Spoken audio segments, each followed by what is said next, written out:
Hey, good people, how's it going? Hope everyone is doing well today. Hope everyone is blessed. This is Coach Cookie, your life and relationship coach. If this is your first time listening in, thank you so much for joining me today. If you like what you hear, please give the podcast a like, comment, and don't forget to share with friends and family. To my regular listeners, welcome back.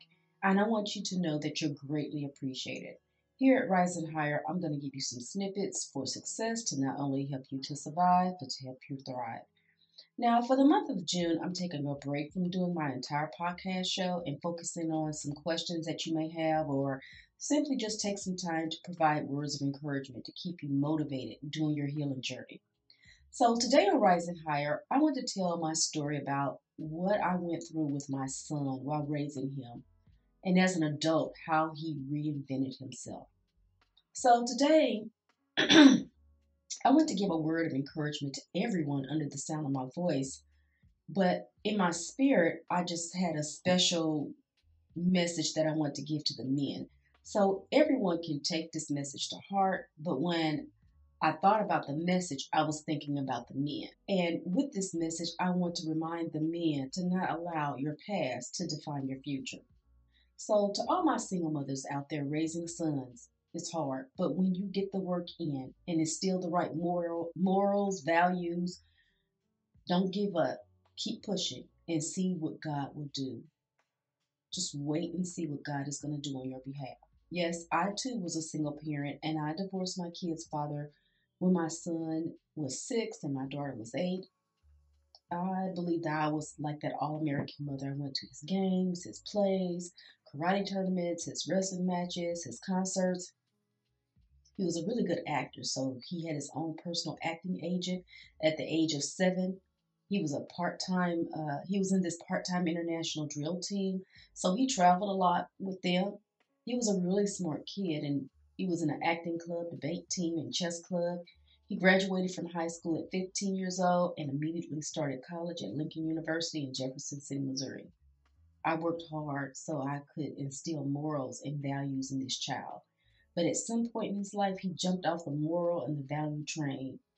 He wasn't listening to it and he wasn't having it. I knew there was an obvious struggle with that because I would often ask him what he would like to do when he would grow up, or what are some of your goals, or what do you want to do with your life. When he was going through his own thing, those answers that at that time didn't make much sense. And the values that I was trying to teach him, those answers didn't have those values in it. A matter of fact, that's a really good point. Any of my parents out there, if you want to know what your child values and what's important to them, or what they're thinking, what they're doing in their lives, ask them what they want to do when they grow up, or what are some of their goals, and then listen to some of their answers. And that'll let you know if they're on track or not. So for a long time, his answers would be totally out in the left field someplace. I don't know where he would get them at. Like he would just get them out the sky somewhere. I knew I had work to do in order to do whatever I could to get this child back on track. Believe it or not, but that a lot of that I had to do consisted of me getting myself together so I could be strong enough to deal with what this child was dishing out, or to deal with whatever it is that he was going through. So yes, parents, you got to take time, take a deep breath, take time for yourself. You got to build yourself up so you can deal with these children also. So basically, during this journey in his childhood, I was consistently reminding him with my voice and with my action what those values were. In this classroom called life, we ran into a lot of roadblocks, and he turned to the streets and a life of crime at a very young age. And believe it or not, he was the mastermind behind a lot of the negative things that he did in the streets. You name it, this child did it. It was so bad that I was afraid that I was going to lose my son. He was going to get killed. So I prayed to God, and I remember this like it was yesterday. And I asked him, I said, Lord, I don't know what else to do with this child. I'm turning him over to you. And Lord, I want you to do whatever it takes so I don't have to bury this child. I can deal with whatever you dish out to me, Lord. I can deal with it, but I can't bury this child. Let me tell you what, exactly 2 weeks after that prayer, at 16 years old, I got a phone call that my son was locked up and was on his way to prison. Man, this was like 2 weeks before his 17th birthday. And I was in the store shopping for him a birthday gift when I got that call. I was in complete and total shock. And for several days, I kept locked up away from everyone and I shed a lot of tears. And then one day out of the blue, it hit me out of nowhere that I had prayed for the Lord to do whatever needed to be done so my child could live. It was at that time I stood up, took a deep breath, and I thanked God for answering my prayers. I wiped the tears off my face. I held my head up high. And for the next 8 years, while that boy was in prison, I showed up so I could pick him up. Let me tell you, I was there to pick him up no matter what because I wanted to send a message that this is not the end of your story and I'm not giving up on you. Let me tell you something. This child got in so much trouble in prison. I felt like he was sent to just about every level 3 and level 4 penitentiary in the state of Missouri.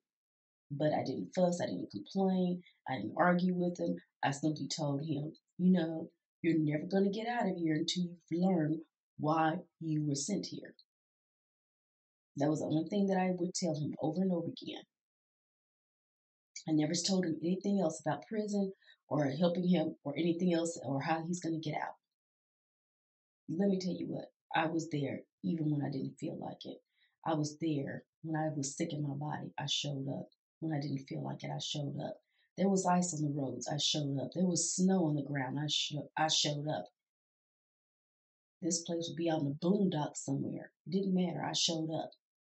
This was important to me because the message that I was sending to him is that you're better than this situation that you're going through. And it's my job as a mother to pick you up. And you know what? I know he had the mindset to want to change because he never complained. He never threw a pity party. And you want to know why? Because deep down inside, he didn't want his story to end like this. I could see it in his eyes. And I knew he had the fight in him to get it right because I had worked so hard to instill in him never to quit.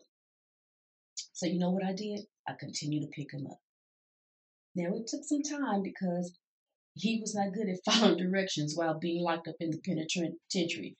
He consistently got in trouble with authority figures, and I simply kept reminding him about the lesson he was supposed to learn before he would get out. It took him a while because he was only supposed to be in the penitentiary for 4 years, but due to his behavior, he was there for about 8 years. But by the grace of God, he got the message and he started focusing and writing some positive thoughts, goals, a few songs that he had in his heart that he started writing in prison. When this started happening, I noticed an immediate change in his conversation and in his behavior. It was a small milestone, but I continued to pray. I continued to show up and pick him up. Not long after that change, he came home after 8 long years. He hugged me and he told me, he said, Mom, I know what it feels like to be locked up. I know what it feels like when someone knocks you down and when no one cares if you make it or not.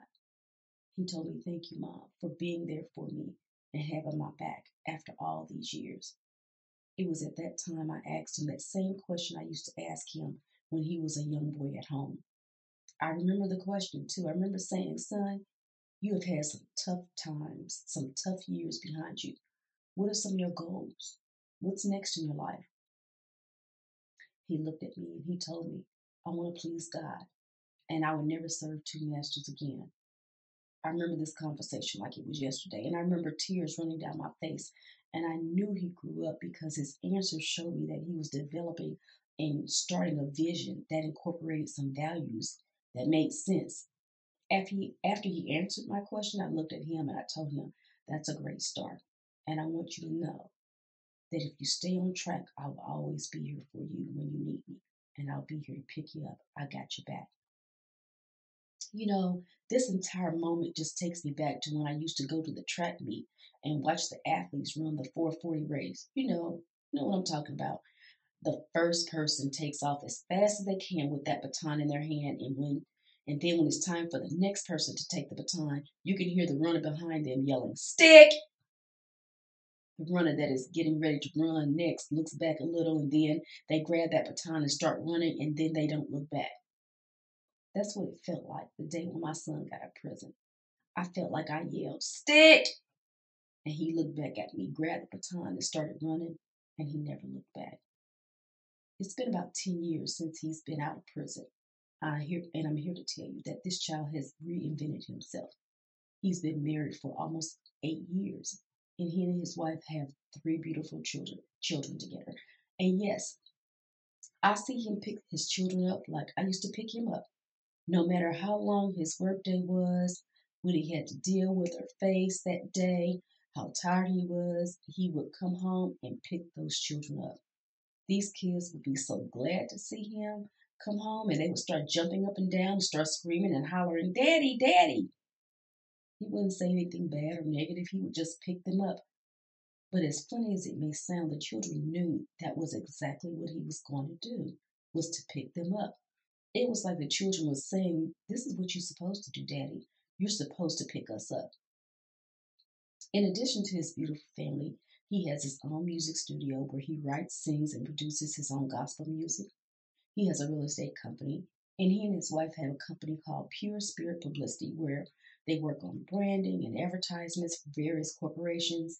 As a matter of fact, they do all my work for my podcast. And I'm sure that all the pics you see today on this podcast and on this YouTube are going to be of my son and his beautiful wife and their children. I'm here to tell you, words cannot express how proud I am of him.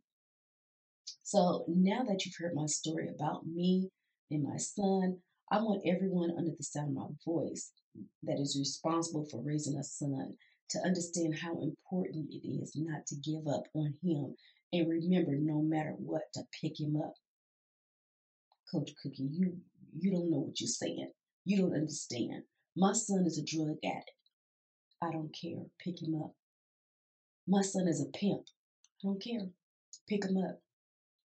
My son sells drugs. I don't care. Pick him up.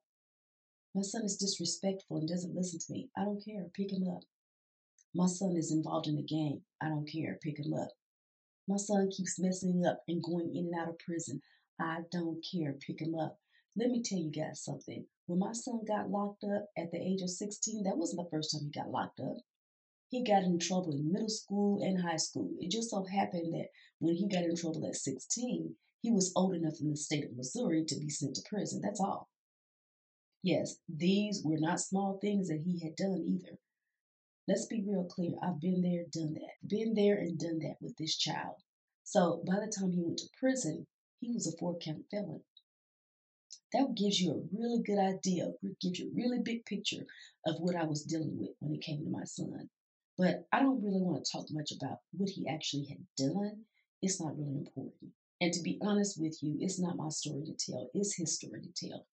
But what I'm trying to get everyone to understand, and the point that I want to get across today, is that I don't care what the situation is, pick these men up.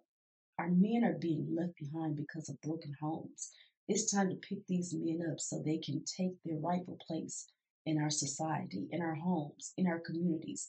Stop looking at the circumstances and the situation. You have no control over that. Turn that over to God and stay in your lane and just continue to show up and pick that man up. When my son was a baby, a young child, I used to pick him up physically. And when he got too old for me to pick him up physically, I picked him up emotionally and spiritually. Why? Because that was my job as a mother. That is your job as a mother. That is your job as a father. That is your job as a grandmother. That is your job as a grandfather.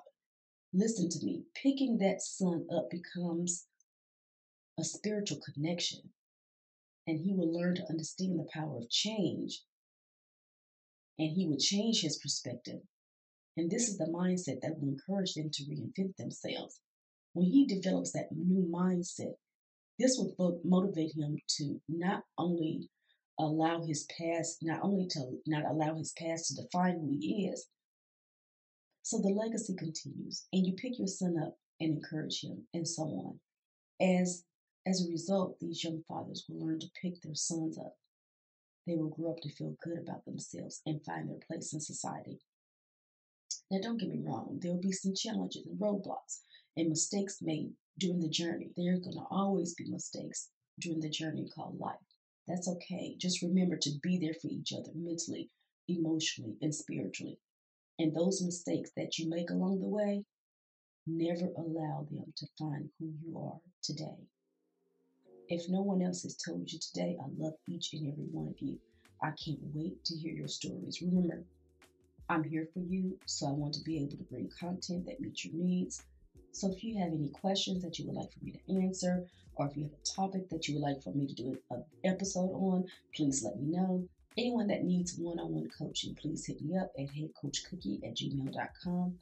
This is Coach Cookie, sending all my men a big hug and reminding you to love yourself first as we rise higher together. Be blessed, and I'll talk to you soon.